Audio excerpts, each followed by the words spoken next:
petang kami lanjutkan bersama saya Maidop Elfrina. Saudara penyidik Kejaksaan Agung menggeledah ulang rumah mantan pejabat Mahkamah Agung Zarof Rikar yang menjadi tersangka dugaan gratifikasi maklar perkara Ronald Tanur.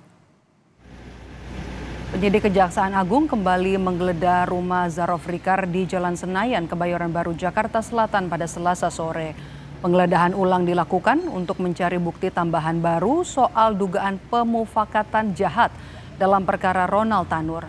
Mantan pejabat tinggi MA Zarof Rikar jadi sorotan karena di rumahnya ditemukan sejumlah mata uang asing senilai hampir 1 triliun rupiah dan emas antam seberat 51 kilogram. Itu penyidik ingin memastikan apakah memang masih ada sesuatu yang tertinggal di situ. Itu yang mau dipastikan. Ya, dan kemarin kita tanya, ya tidak ada lagi yang tertinggal, tapi terus kan berkembang. Nanti kita lihat ya. Itu kemarin makanya penyidik memastikan tidak ada, ya kan. Nah, kalau ada informasi-informasi yang berkembang, ya itu akan menjadi informasi bagi penyidik. Ya. Komisi Yudisial tengah mendalami kasus suap yang diduga melibatkan sejumlah hakim dalam vonis bebas dan kasasi Ronald Tanur. Juru bicara Komisi Yudisial Mukti Fajar menyebut pihaknya akan berkoordinasi dengan Kejaksaan Agung dan juga Mahkamah Agung untuk mendalami catatan keuangan dan aliran dana ke sejumlah hakim. Untuk pendalaman yang dibutuhkan demi kelancaran pengungkapan kasus ini, terutama terkait catatan keuangan yang ditemukan penyidik bahwa ada aliran dana ke sejumlah hakim. Selanjutnya, publik saat ini semakin menyoroti lemahnya integritas hakim dan aparat pengadilan yang tertangkap tangan karena menerima suap. Kejaksaan Agung menemukan uang hampir 1 triliun rupiah dan emas batangan 51 kilogram di kediaman mantan pejabat MA Zarof Rikar. Namun, di laporan harta kekayaan penyelenggara negara LHKPN tercatat kekayaan Zarof 51 miliar rupiah. Zarof menyerahkan LHKPN pada Maret 2022, disebutkan Zarof memiliki 13 bidang tanah dan bangunan dengan total nilai 45,5 miliar rupiah. Zarof juga melaporkan dirinya memiliki 3 mobil senilai 740 juta rupiah dan juga tercatat punya harta bergerak lainnya senilai 680 juta rupiah, kas dan setara kas 4,4 miliar rupiah serta harta lain 66,4 juta rupiah. Total hartanya yakni 51,4 miliar rupiah.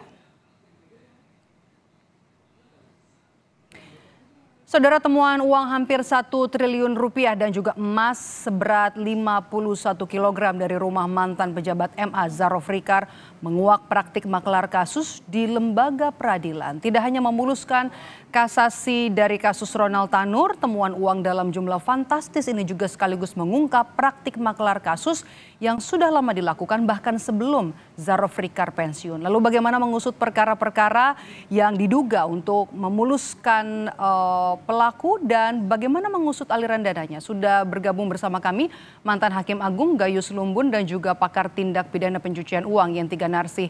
Selamat petang Pak Gayus, selamat petang juga Bu Yenti dengan Maidop di sini. Ya, selamat petang. Saya mau ke Pak Gayus dulu. Kalau kita lihat dari kasus Ronald Tanur ini kan kita bisa lihat ya, jual beli perkara mulai dari pengadilan yang paling tinggi, pengadilan, kemudian juga sampai ke Mahkamah Agung. Anda terkejut dengan pengungkapan Zarof Rikar ini atau sebenarnya sudah pernah bersinggungan dengan maklar kasus selama menjabat di MA? Kalau saya melihat situasional masyarakat memperhatikan peradilan ya, tidak saja di Mahkamah Agung tapi bahkan masyarakat di tataran kota dan kabupaten ini ya sudah menjadi berita umum ya, transaksi di pengadilan itu. Itulah sebabnya keresahan masyarakat itu pada hari ini menjadi beban bagi semua pihak untuk lebih memperhatikan lagi mengenai hal ini. Soal terkejut apa tidak itu kan tentunya berkaitan dengan ini terkejut karena nilai besar. Ya, nilai besar sangat mempengaruhi satu berita. Tetapi yang lebih kita perhatikan adalah kondisi situasional dari keadaan seperti ini. Ini adalah ungkapan atau ledakan saja. Tapi sebelumnya telah terasa itu. bagaimana aroma transaksional di pengadilan atau di dunia peradilan yang sering dicuapkan oleh banyak pihak, tetapi belum ada penanganan yang serius dari negara atau pemerintah. Yang Mahkamah Agung itu bagian saja sebenarnya, tapi ini kan menyangkut publik, menyangkut negara ini, terjadi seperti ini, dan ancamannya juga oleh rakyat. Kalau kekecewaan rakyat terhadap peristiwa seperti ini ya, yang saya khawatir nanti ingin adanya satu keadilan jalanan ya, street justice yang diharapkan nanti, dan itu berbahaya untuk sebuah negara terhadap bagaimana keamanan bisa dijaga kalau masyarakat sudah diberikan kecewa pada pengadilan. Dan ini momentum bagi saya, tidak besar kecilnya, tapi momentum dari keadaan yang harus diperhatikan oleh masyarakat, terutama oleh pimpinan negara dan pimpinan lembaga peradilan, itu Mahkamah Agung. Jadi Anda tidak kaget dan Anda bilang ini adalah rahasia umum sebenarnya jual beli perkara bahkan dari tingkat pengadilan sampai ke Mahkamah Agung begitu. Anda pernah bergesekan dengan beberapa maklar atau Zaro Frikar mungkin? Saya tidak perlu menceritakan kondisi pribadi saya. Mungkin tentu ya saya bicara. Yang bicara itu masyarakat, bahwa masih banyak hakim agung yang baik. Kalau saya sebut satu nama yang sudah almarhum, yang masih hidup juga banyak ya. Pak Artijo Alkostar misalnya, itu satu tokoh yang bisa membuktikan, yang bisa menjadi pandangan utama bahwa hakim masih banyak yang baik. Tetapi kejadian ini yang besar adalah angkanya besar. Tapi bagi saya peristiwanya lebih perlu dipahami. Oke, nanti kita akan ke sana, Pak Gayus. Saya mau ke Bu Yenti dulu. Bu Yenti, kalau kita lihat Zarov ini kan pegang uang yang angkanya fantastis, 51 kilogram emas, kemudian juga ada uang 1 triliun. Uangnya ini juga tunai dalam beberapa pecahan mata uang asing. Anda lihat dengan uang cash sebanyak itu, perkara apa saja yang kemudian dikondisikan dan juga peran dari Zaro Frikar seperti apa? Ya, terima kasih. Ya, kalau saya terus terang aja terkejut ya. Terkejut itu bukan berkaitan dengan perkaranya, tapi berkaitan dengan ada seseorang yang sekarang ini terindikasi, tersangka, melakukan korupsi. Korupsinya berupa apakah nanti gratifikasi atau menerima suap yang sudah hampir lebih dari 10 tahun dan 2 tahun yang lalu pensiun, dan uangnya itu ada di rumahnya gitu ya. Emasnya di situ. Artinya apa? Ketika yang bersangkutan itu nanti seandainya sudah terbukti dia melakukan korupsi, menerima, dan bersamaan dengan itu kita akan melihat alirannya kemana juga. Artinya apa? Artinya pejabat Mahkamah Agung ini nampaknya sudah ancang-ancang menghindari TPPU gitu ya, karena kebanyakan uangnya tidak dibawa kemana-mana. Tapi saya yakin tidak semuanya itu disimpan, karena dari LHKPN itu kan ada tanah, ada mobil dan sebagainya. Jadi harus segera menggunakan TPPU agar nanti ini juga PPATK sedang menelusuri siapa saja sih yang menerima. Artinya selain hampir 1 triliun dan 51 kilogram emas ini, kan pasti ada yang lain yang banyak. Dan gini, yang paling penting begini ya Pak Gayus juga, ini kita berbicara awalnya dari Ronald Tanur. Kemudian ada yang ditengarai suap atau gratifikasi kepada pengadilan kan. Kemudian pada waktu kasasi juga, kemudian ini melibatkan karena pengacaranya yang dari pengacara vonis bebas, kemudian pengacara kasasi sama. Itu minta perantara, minta bantuan mafia kasus ini ke pejabat ini. Tapi pelaku utamanya kok nggak ada ya yang membayar. Yang menyuap itu siapa kok belum muncul gitu. Yang menyuap agar Ronald Tanur itu bebas itu belum muncul. Padahal itu pelaku utamanya itu terlepas itu motivasinya dari mana. Apakah dari terdakwa pada waktu itu ya, terdakwa kemudian dipidananya ternyata bebas gitu ya. Kemudian dikasasi. Tapi pasti yang bayar itu kan pasti bukan pengacaranya kan. Pengacara itu pasti hanya perantara untuk menyampaikan kepada hakim-hakimnya. Jadi kita ingin tahu juga masyarakat harus diedukasi bahwa pelaku utamanya berkaitan dengan Ronald Tanur itu siapa. Kemudian kita kembali karena ini membuka kotak vendor, ternyata ada pejabat yang menurut keterangan awal sudah sejak 2012. Ya, nah, itu. Dari 2012 hingga tahun 2024 ya, Bu Yenti. Kemudian dari sisi penyidik, bagaimana kemudian bisa membuktikan uang ini dari perkara apa, kemudian juga siapa mafia kasusnya, kemudian juga siapa-siapa saja majelis hakim yang diduga menerima uang dari maklar kasus ini? Ya, ini tugas beratnya kan itu harus bongkar semua ya, karena kalau dalam pilar-pilar kelembagaan integritas, sistem integritas nasional, itu sistem peradilan yang independen itu menjadi sangat penting. Jadi kita tidak akan bisa berjalan kemana-mana negara ini ketika banyak korupsinya, kan ini jadinya korupsi, banyak masalah hukumnya, tetapi pilar independen peradilannya sendiri justru korup. Ini pilar peradilan itu kan berarti kemungkinan kalau hakim sudah disuap atau menerima gratifikasi kemudian untuk merekayasa putusannya, itu bisa jadi bukan hanya hakim-hakimnya, tetapi pengacara dan hakim ini bisa jadi juga merusak JPU-nya, merusak penyidiknya. Nah ini kan harus dibongkar semua.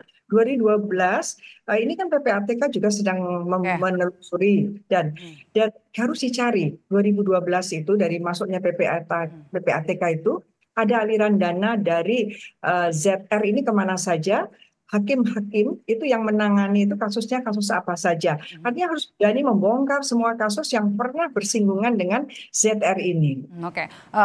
Saya mau ke Pak Gayus. Pak Gayus, Zarov Rikar ini mengaku dari 2012 hingga 2024 ada praktik maklar kasus di sana, termasuk juga uang 1 triliun rupiah. Anda melihat praktik maklar kasus ini tidak tersentuh oleh pengawas di MA atau seperti apa? Pengawasan dan penindakan ini satu lembaga yang memang organ tetap di Mahkamah Agung maupun di luar Mahkamah Agung sebagai organ di luar ya, atau ini lembaga yang berada di luar Mahkamah Agung seperti Komisi Yudisial. Nah, untuk ini kita semua tahu dan sejak berdirinya sampai hari ini juga berperan aktif. Tetapi kan memang kejadian seperti ini tidak bisa dengan mudah diketahui sebelumnya. Sehingga yang belum punya adalah bagaimana kita mempunyai satu lembaga pencegahan. Pencegahan ini tidak pernah dipikirkan dengan sebuah lembaga yang tepat untuk melakukan hal-hal yang bisa mencegah terjadinya seperti ini. Dan memang tidak mudah membentuk lembaga pencegahan.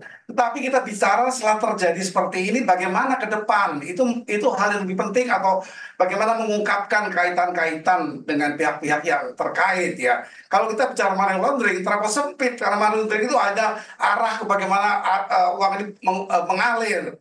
Tapi lebih dari itu harus diketahui dengan metode apa kita bisa mengetahui adanya pihak-pihak terkait melalui satu sistem hukum yang sudah ada. Ada 3 di sini, yaitu melalui pembuktian itu utamanya. Semua kejadian hukum itu harus dimulai dari pembuktian sehingga itu sah. Dan itu merupakan satu instrumen yang Jadi Anda tepat. merasa pengawasan, Anda melihat pengawasan di MA ini kurang begitu sehingga masih ada maklar kasus selama bertahun-tahun, belasan tahun yang terjadi di Mahkamah Agung? Ya, bukan hanya tidak maksimal, memang perangkatnya pun juga tidak memadai. Kalau kita sebut saja KY itu tidak punya perangkat pengawasan yang cukup memadai. Dia tidak punya satu sarana pencegahan melalui penyadapan misalnya. Dia tidak punya. Saya di DPR 10 tahun membidangi ini. Oke. Baik, kita kembali lagi ke kasus ini. Pak Gayus, dari catatan yang ditemukan di lokasi di rumah Zarov Rikar ada inisial 3 hakim agung. Apakah kemudian dengan temuan ini bisa jadi pintu untuk menguak keterlibatan 3 hakim agung yang diduga juga terlibat dalam pemufakatan jahat dalam kasus Ronald Tanur? Ada 3 sistem, bukan alat, sistem yang dapat dikerjakan dengan baik. Yang pertama, beban pembuktian yang normal, itu jaksa harus mempunyai beban membuktikan. Tetapi ada 2 alat lain yang bisa digunakan, yaitu alat sistem yang digunakan sebagai apa yang disebut sebagai satu alat pembuktian yang memaksa yang bersangkutan, shifting the burden of proof, itu salah satunya. Yang kedua ada memberi kesempatan kepada bersangkutan untuk mengungkapkan sendiri secara sukarela dengan sebagai kedudukan GC yang diatur, justice collaborator. Itu sangat bermanfaat. Dia membongkar sendiri. Kalau dipaksa oleh beban pembuktian kejaksaan, itu akan sulit memaksa orang. Dan orang mempunyai hak lain yang disebut hak ingkar, hak diam. Itu harus dilindungi juga secara HAM. Oleh karena itu, hal lain adalah diarahkan pada satu sistem yang baru, yaitu justice collaborator. Dia diberikan kesempatan untuk membuka sendiri seluas-luasnya, perkara itu terbuka, negara bisa mengatur dengan pengaturan negara, yang bersangkutan diberikan kesempatan untuk dilindungi, diberikan perlakuan khusus, dan diberikan potongan hukuman kalau memang hukuman itu terlalu tinggi. Tapi ada manfaat lain, yaitu negara menemukan, membongkar, tidak usah mulai menggunakan aliran dana kemana, tidak usah. Dia akan menceritakan sendiri aliran itu kemana, karena dia punya beban yang disebut sebagai hak untuk menjadi JC. Oke, Bu Yanti, Anda melihat bahwa pemeriksaan 3 hakim ini bisa jadi langkah untuk kemudian mendalami aliran dana dari Zarov Rikar? Iya, ini kan terungkapnya bahwa Zaro ini kena itu kan ketika putusan kasasi ya, kasasi karena memang dirasakan juga putusannya itu 5 tahun itu sangat ringan dibandingkan dengan perbuatannya ya, karena itu bukan penganiayaan berat sih, pembunuhan kan itu, karena pembunuhan itu kan ada sengajanya, itu sengaja kemungkinan, karena tidak mungkin ada orang menganiaya itu menabrak gitu ya, itu pasti bisa menimbulkan kematian, berarti kita bisa masuk pembunuhan. Dan kenyataannya juga meninggal, bukan percobaan pembunuhan. Pidananya, ancamannya, tuntutannya sudah betul ya 12 tahun, tapi putusannya 5 tahun. Ini kan juga dicurigai ya, ini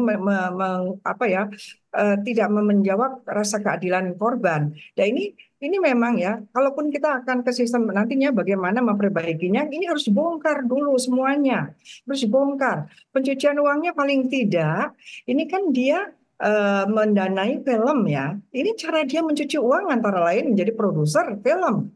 Ini juga harus dilihat. Jadi nanti masyarakat itu juga enggak mudah ya ketika ada orang menawarkan dananya untuk membuat film gitu ya.